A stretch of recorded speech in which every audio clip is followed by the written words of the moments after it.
Hello guys.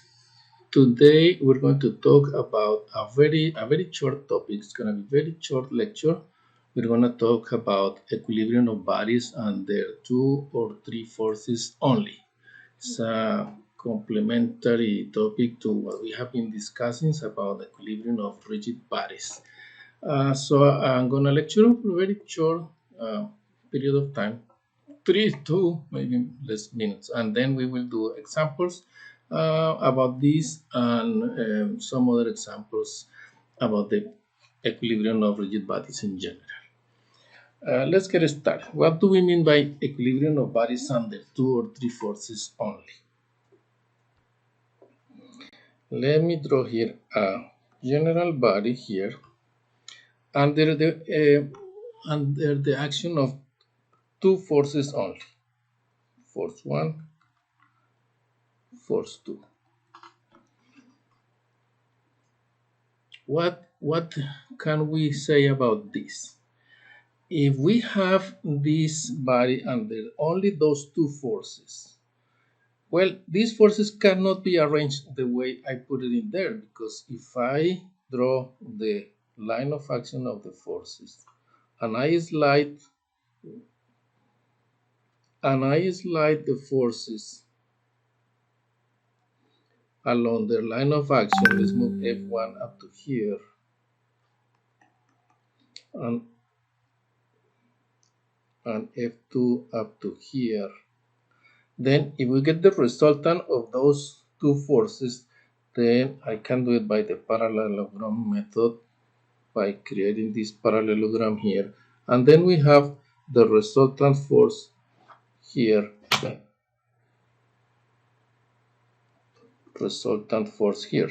And as you can see, this force cannot be zero. So this body cannot be in equilibrium because this resultant force of all the forces acting on the body is not zero.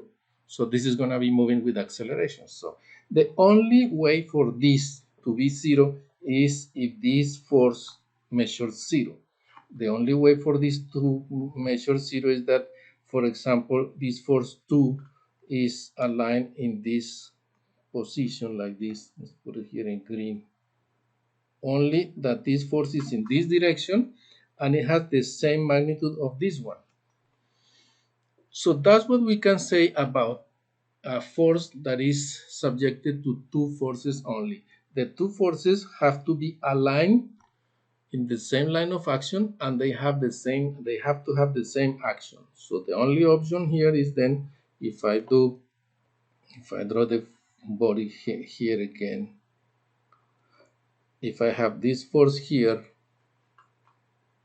F1, the only chance, if only two forces are in there, the only chance is that the other force follows the same line of action. So it could be like here, F2, and also that the two forces F1 and F2 have the same magnitude. F1 equals F2. Or in this case, in a vector notation, F1 equals minus F2. They have to have the same line of action and the same magnitude and opposite sense. All right. And this can be say also here I see two forces only. We can extrapolate this to a body that is subject to forces only in 2 points. Let's say I have this body with point A and this body with point B, and let's say this body has several forces, F1, F2, F3, subject to forces on point 1, and let's say that it has forces acting on point B, P1, P2, P3. So maybe it's a more general statement if we say bodies with forces acting in 2 points only. Why? Because all these forces here in point A, if all of them go to the same point, all these forces can be summed together with a resultant in point A. So we can add them together here, and we obtain, let's put it here, we do the method of the triangle several times. I put here F1, F2, and F3. So the resultant here will be this force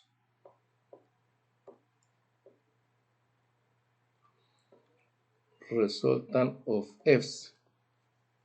And then we can do the same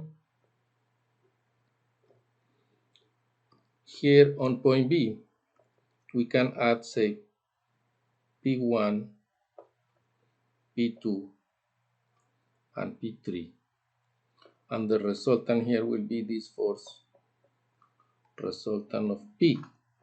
So any set of forces that act on a specific point can be assumed into just one resultant, and so we have 2 points, and in each one of those points we have one force. So now we have anybody with forces under 2 points can be resolved into two forces only. And those two forces, in order to have equilibrium for this body, have to be on the same line of action and opposite to each other. So this case is almost valid. This is not going to work because these forces are not on the same line of action. In the same line of action, like this is a couple, a pair. So this produces a moment into this direction, right? So in order to be a body in equilibrium, these forces have to be like here. That will be the only way for this to be in equilibrium. Those two forces acting on the same line of action with the same magnitude and opposite directions. All right, so that's the conclusion. A body that has forces only in 2 points can be resolved into only two forces. You make a summation under one point, you make the summation on the other point, and then you will have just two forces. And those two forces, for the body to be in equilibrium, have to be in opposite directions on the same line of action. It cannot be like this because then it will produce a moment, a resultant moment, so that the body will not be in equilibrium, it will be rotating. It has to be two forces in the same line of action and opposite direction. That's a body with forces under 2 points only. Now what happens if we have a force with, we can say the same thing, 2 points, 3 points with forces, or 3 forces. We know that we have forces acting onto 1 point. You can also resolve those forces into just one. So let's talk about a body that is subject to 3 forces only. What happened with that kind of body? Let's have a body here, and there are 3 forces acting on this body. Let's say we have one force here, F1, one force here, F2, and another force here, F3.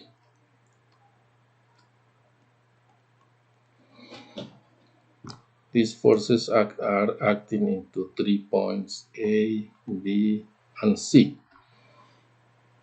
It could be that you have several forces on each one of these points, but we can always get all the forces that are acting into one point. We can add them together to get one resultant in just one in each point. So now we have 3 forces. So these forces, we can add 2 of them first. So we can do like a slide force F2 and a slide force F1. This was F1 here. And we can slide this F1 here. And we can add them together here. Let's add them here. So this will be F2. And this will be F1 here. If we take the resultant of those two by using the parallelogram method, so we'll have something like this. With this force here, that will be F1 plus F2, right? Now we can add those F1 plus F2. Let's call it R1.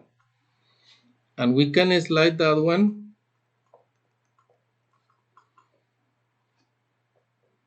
and slide this one to one point here, right? So in order to, now we have the case of one body under two forces only. And in order for this body to be in equilibrium, these two forces have to be on the same line of action and have opposite directions. So the only way that force 3 added to all those forces produce a body in equilibrium is that force 3 be in the same line of action of R1. It has to be in the same line of action. So that force has to be here. That's the only choice by the condition of the first problem that we mentioned here. Because now we have a body under only two forces, R1 and F3. If these two forces have to be in equilibrium, those two forces have to be under the same line of action. So F3 cannot be located here. F3 has to be on this line, because it has to be on the same line of action of this one right here in order to be equilibrium. And it has to have the same magnitude and opposite directions.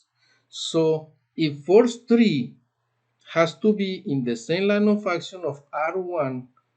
So like this location that I am putting here, if this has to be F3, so F3 has to go through this point right here.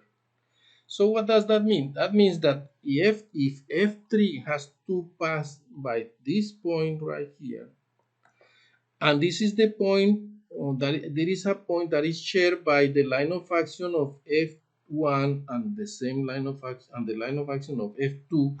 That means that the three forces have to go through the same point right here. So that's the condition that we find here, that if a body is subject to three forces, the three forces have to be concurrent. They have to go to one point only.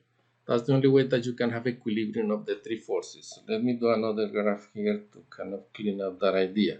So if I have a body here that has a force, let's say force here, F1, another force here, F2, and let's say another force here, F3.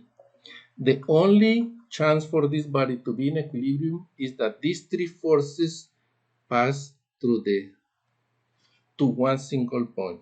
So if we draw the line of action of F1 and line of action of F2 and line of action of F3, there has to be one point here that is common for the three of them. That's the only chance that these three forces have to be in equilibrium. So because then the explanation, because if we take the summation of F1 and F2, we have F1, F2, and then the summation will be using the parallelogram method. It will be, so that resultant will be this one, and then F3, if I slide F3 right here, F3 come here, and if this magnitude is equal to this magnitude, then the resultant will be 0. And then we will have equilibrium. All right. So summarizing, if you have a body with only three forces, the three forces have to be concurrent to one point. And now the summation of the three forces in that one point have to add up to 0. That's it. That's the whole theory that we were going to take to cover today. Now we just have to make some examples. Okay, let's take a look at this example. So we have a 50 kilogram crate attached to the trolley beam as is shown. A equals 1.5 and the weight of the crawler is, the mass is 50 kilogram. Let's say the weight is 500 newtons. The gravity is 10. All right. So this beam is subject to three forces. Let's do a free body diagram of the beam here.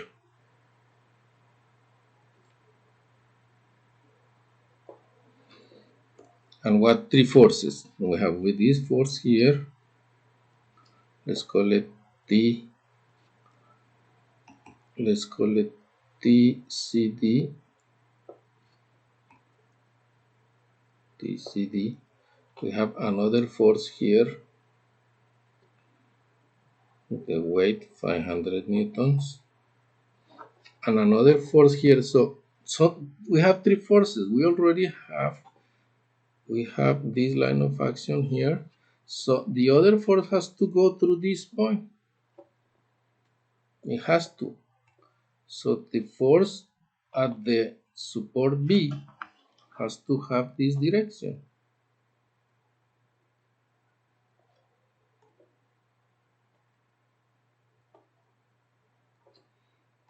So this will be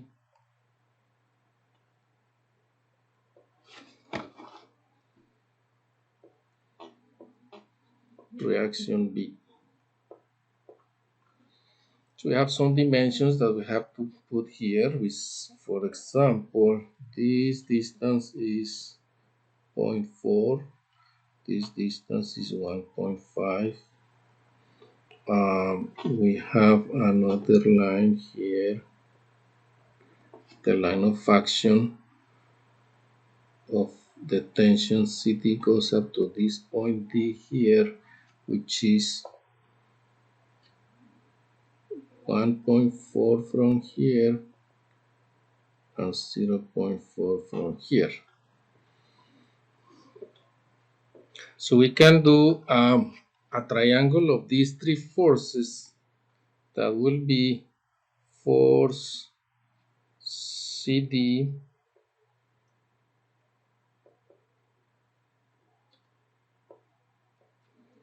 force W, and force RB. This is too long. Let's do first just the line of action of that force. So that will be a vertical line coming here, and this line like this. So we have here force reaction at B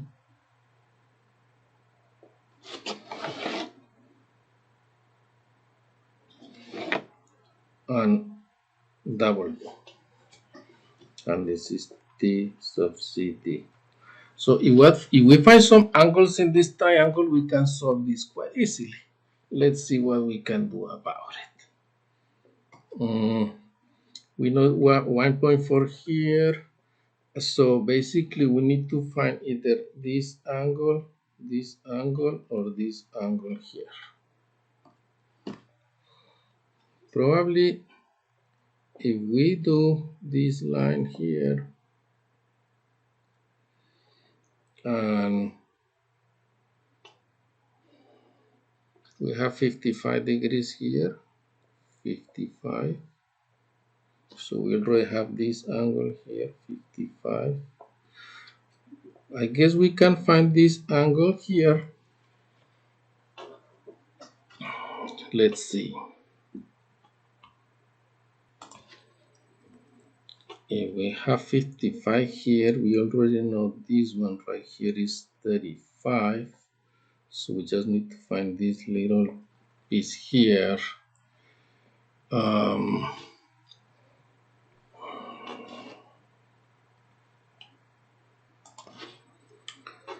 Okay, let me improve this. This line is kind of a little off here. This 0.4. Let me improve this because that 0.4 comes from here.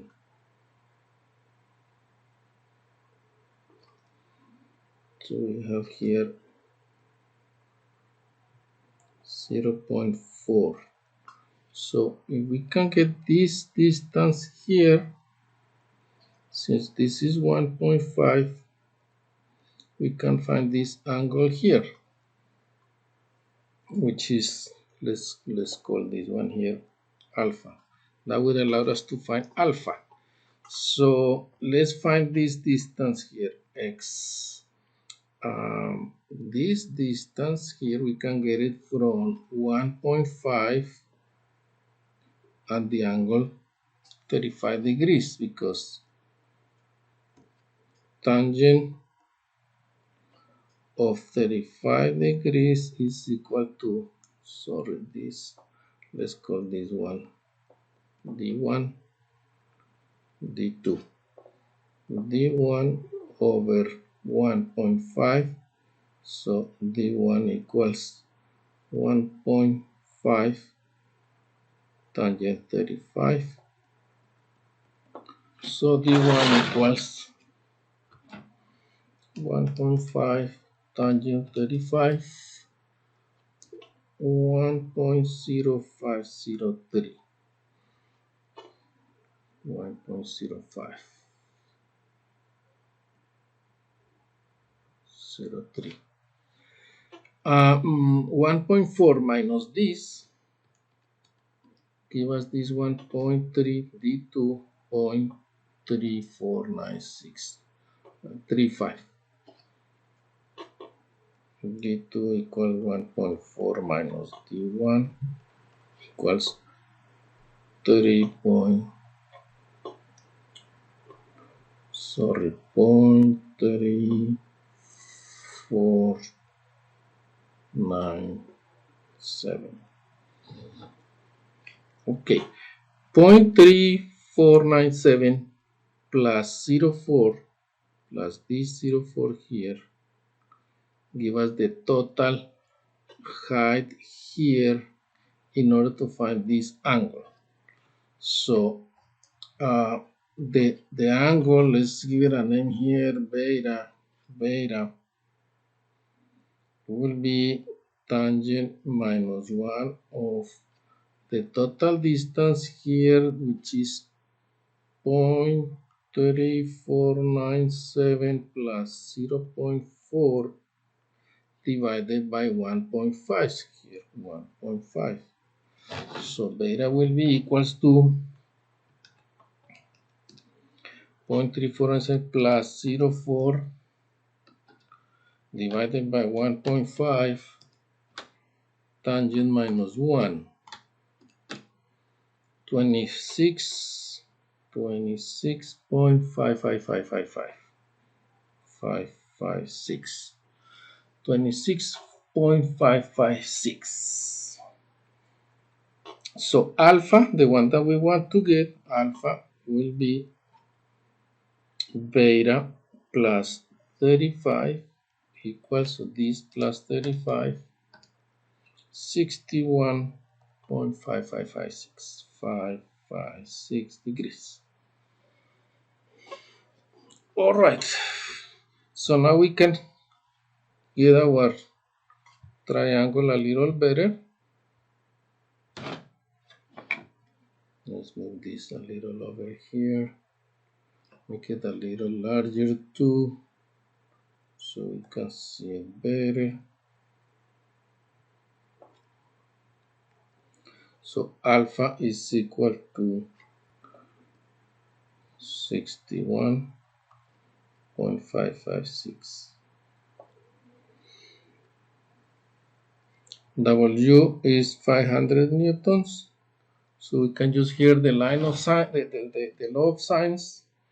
500 newtons to sine of 61.556 as RB to sine of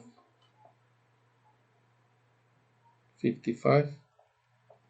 So RB equals, here very quickly,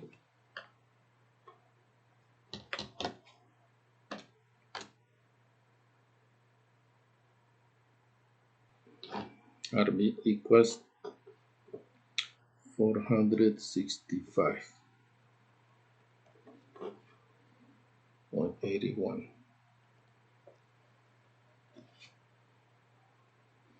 That's RB 465.81. And let's call this angle gamma. Gamma will be 180 minus 55 minus alpha.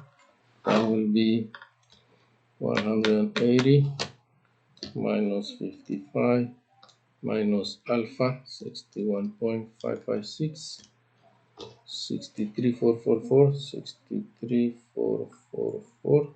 So 500 newtons over sine of 61.556 equals to T CD sine of 63.444. Tension D equals 508.65.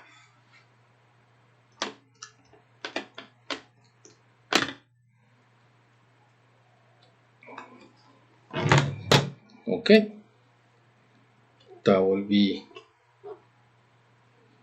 the answer to our problem. Let's put it here very nicely. So reaction B equals to 466. Well, if you want to give the direction, it will be nicer maybe we do it like this. This angle is 90 minus 63.444. That will be 26.26. That will be 26.6. So that will be 466 newtons. And with the direction of 26.6 degrees, and tension D will be equal 509 newtons. So this will be our answer here. Okay, next example. Determine the reactions at B and C when A equals 1.5. So let's do a free body diagram of it will be here.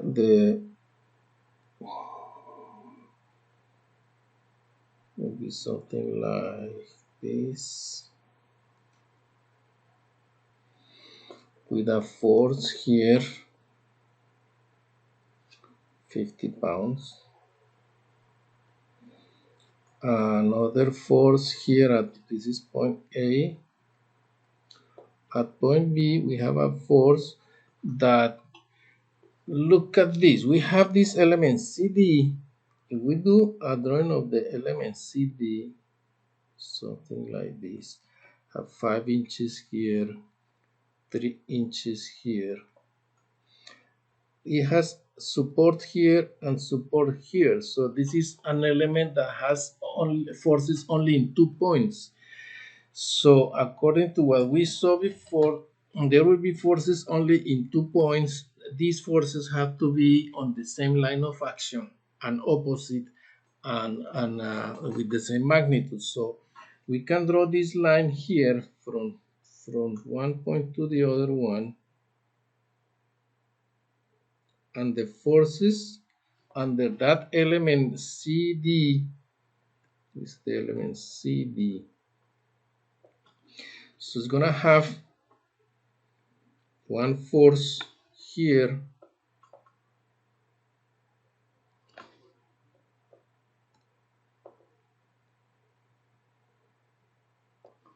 and one force here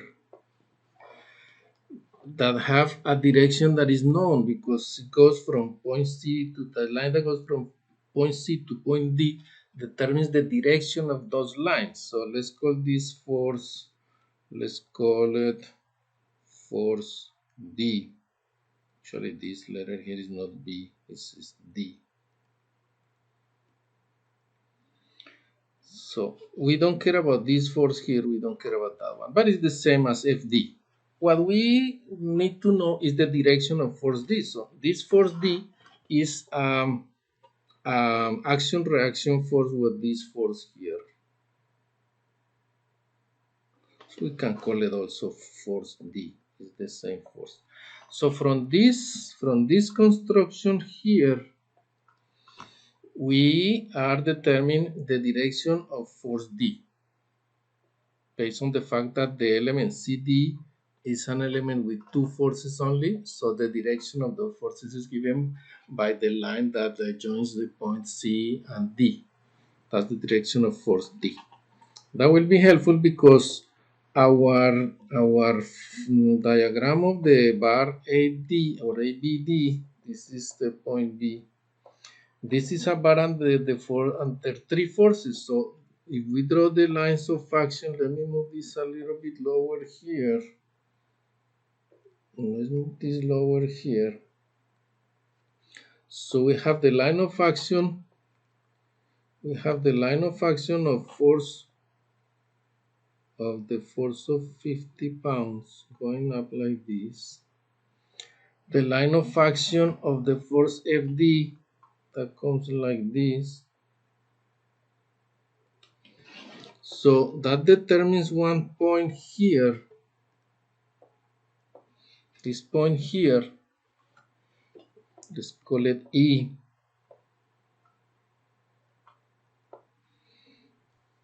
And the force that is acting on point B has to go through that point. Since this is a body that has the action of only three forces, those three forces have to be concurrent. So the force B have to have this direction. Let's call it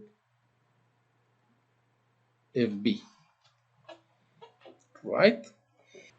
FB plus FD has to be equal to 50 pounds, right?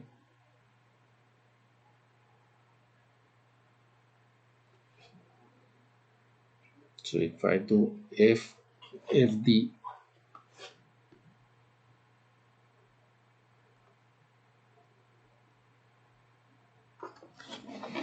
plus FB,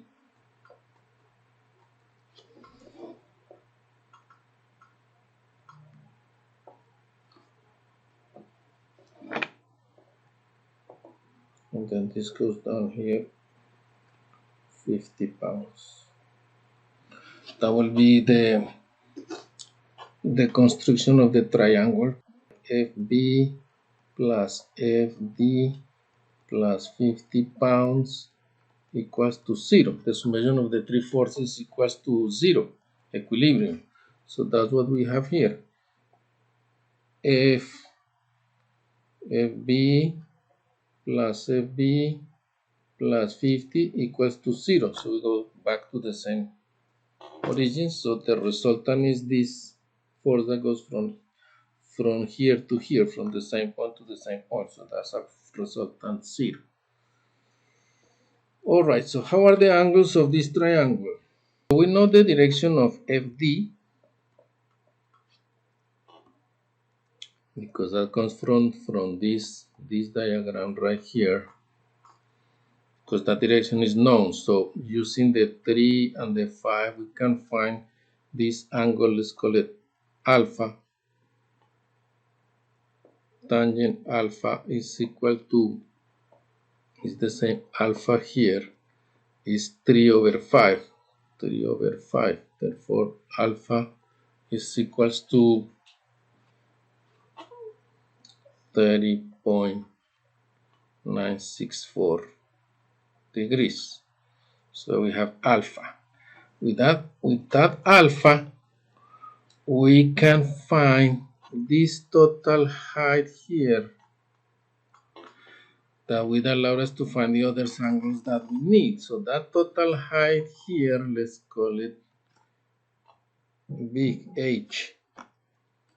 So that big H will be tangent alpha will be equal to H divided by 3 plus 2 plus 5, all this distance here. So H will be equal to 10 tangent alpha, and alpha is 30.964.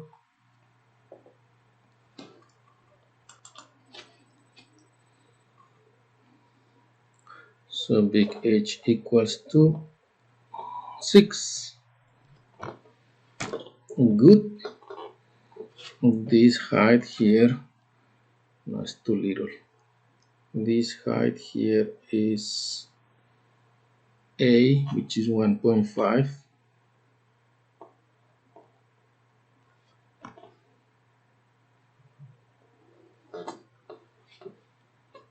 Right.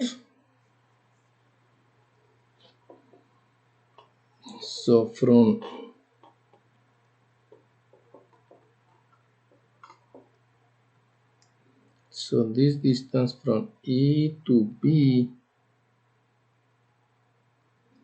the distance will be the total H minus the total H6 minus 1.5, 4.5. So this will be 4.5.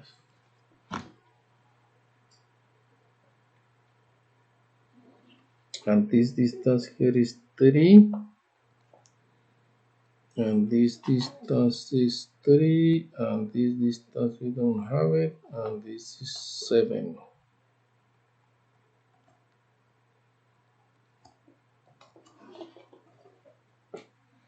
So we can find the other angles here. Let's put some names here. We have here alpha,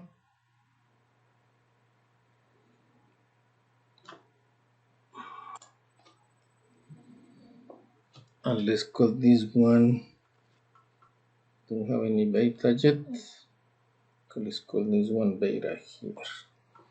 So beta will be equal to tangent minus 1 of this distance, which is 3, is this one right here, 3 over 4.5. 3 over 4.5. So beta will be equal to 33.95. 33.69. And what other angle we need? Let's see, we can get this one here. This angle here is beta, so let's call this one gamma.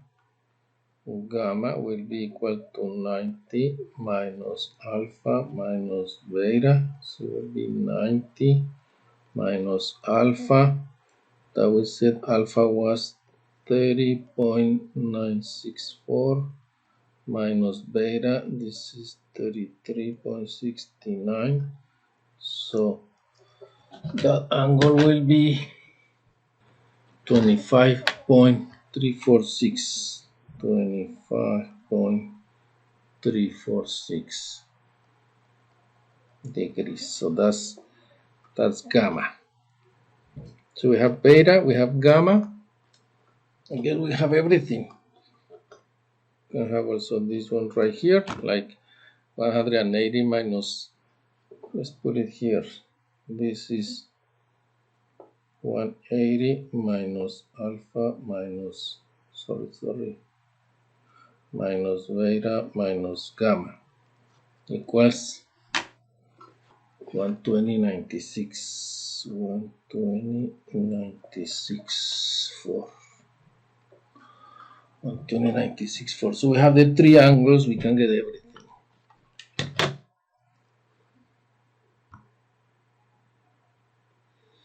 Sine's law. I call this force B.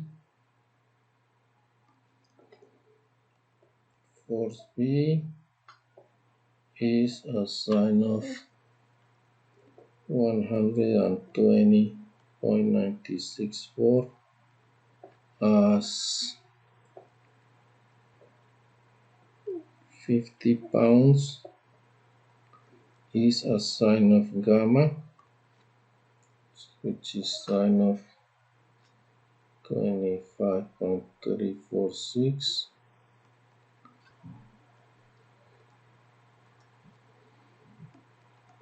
T is a sine of beta 33.69.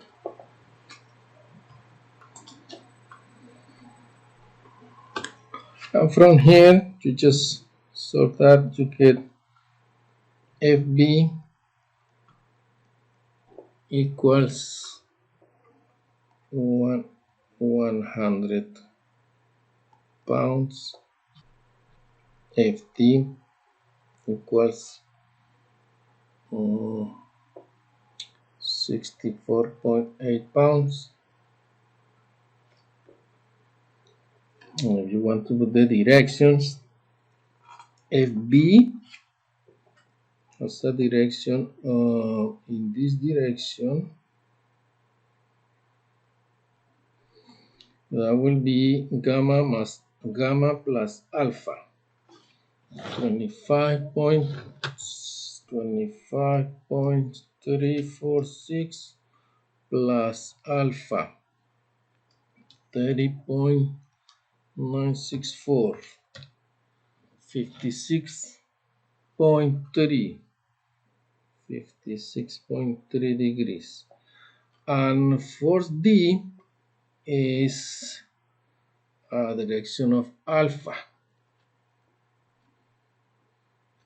So it will be something like this.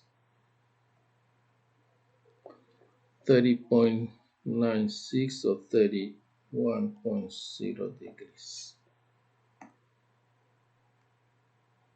All right.